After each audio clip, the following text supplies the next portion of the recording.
अंतर्निष्ठ भक्त का चरित्र क्या है? उसकी जो रानी थी वो हमेशा यही बात कह कह के रोती रहती थी कि हे भगवान, मेरा पति घोर नास्तिक है, विमुख है, न कभी कथा कीर्तन में जाए, न सत्संग में जाए, न मंदिर में जाए, न कोई चरणामृत लेने का नियम, न तिलक लगाना। हाँ, राजा है, अपने काम धाम करता है, मस्त रहता है, पता ही नहीं चलता क्या कर रहा क्या नहीं कर रहा है।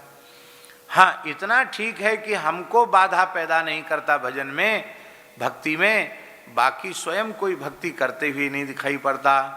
तो अलग न यही विधि रहे, अंगना मर्म न पावे। रानी को पता नहीं चलता था कि ये भक्त है।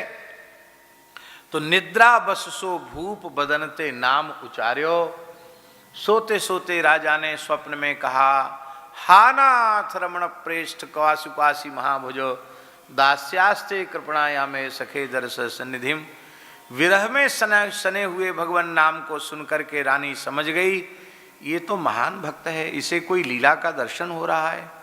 दीपक की बत्ती आगे बढ़ाई तो देखा तो राजा के संपूर्ण शरीर में प्रेम के लक्षण प्रकट हो रहे थे, सात्विक भाव प्रकट हो रहे थे, अश्रुकंप स्वेद पुलक आदि भाव जग रहे थे। तो रानी ने बड़े स्नेह पूर्वक राजा के स्वेद को पोंछना चाहा, पसीने को। जैसे ही रानी ने स्पर्श किया, रानी के शरीर में भी वे प्रेम के लक्षण संक्रमित हो गए, उसको भी अश्रुकंप पुलक आदि भाव। अरे ये इतना उच्च कोटि का प्रेमी जिसे छूकर मेरे हृदय में प्रेम के सात्विक भाव विकार जागृत हो गए। अरे मुझसे तो बड़ी भूल हुई, मैं अपने को भक्त मानती रही और पति को अभक्त मानती रही। माताएं बुरा नहीं मानना,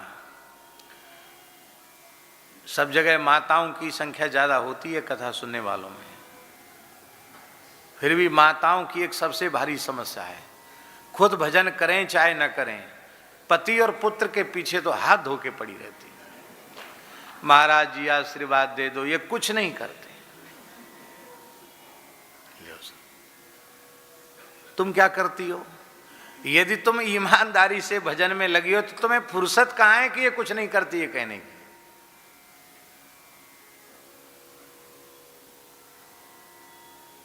केवल दूसरे का दोष देखना। अरे कुछ नहीं करते, तुम्हारा हाथ तो नहीं पकड़ते माला फेरने में? नहीं पकड़ते, फिर इतने में ही संतोष करो। तुमने अपने को भक्त मान रखा, पति को अभक्त मान रखा है, ऐसा क्यों? यहां भक्त भक्त नहीं, सनातन धर्म तो दृष्टि देता है पति को परमात्मा का स्वरूप मानो।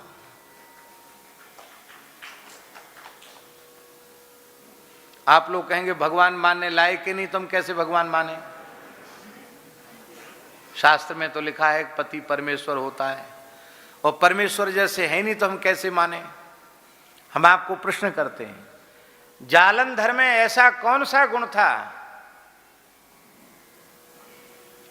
जिससे वो परमात्मा का स्वरूप माना जाता है?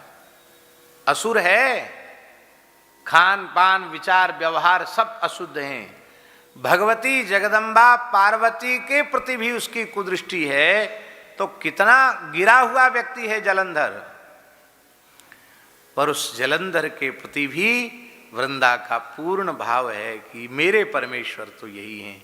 और इतने मात्र से वृंदा को श्री ठाकुर जी मिल गए, न चाहते हुए भगवान मिल गए। और जब उसे पता चला कि मेरे पति नहीं, ये तो विष्णु हैं, उसने कहा, अरे ओ पाषाण हृदय, तुम्हारे हृदय में दया का नाम निशान नहीं है, मैं शाप देती हूं, तुम पाषाण हो जाओ। भगवान बोले प्यार में सब कुछ सहना पड़ता, मार भी खानी पड़ती, गाली भी खानी पड़ती है, शाप भी सुनना पड़ता है। हम तो एक तरफा तुमसे प्रेम करते हैं, तुमने हमको शालिग्राम होने का शाप दे दिया, पाषाण होने का शाप दे दिया, कोई बात नहीं, हम शालिग्राम जी के रूप में रहेंगे, लेकिन छोड़ेंगे फिर भी नहीं तुमको। तुम तुलसी बनकर निरंतर हमारी सेवा में रहोगी। साधुओं में कहावत है, 4 प्रहर 64 घड़ी ठाकुर के ऊपर ठकुरानी चढ़ी।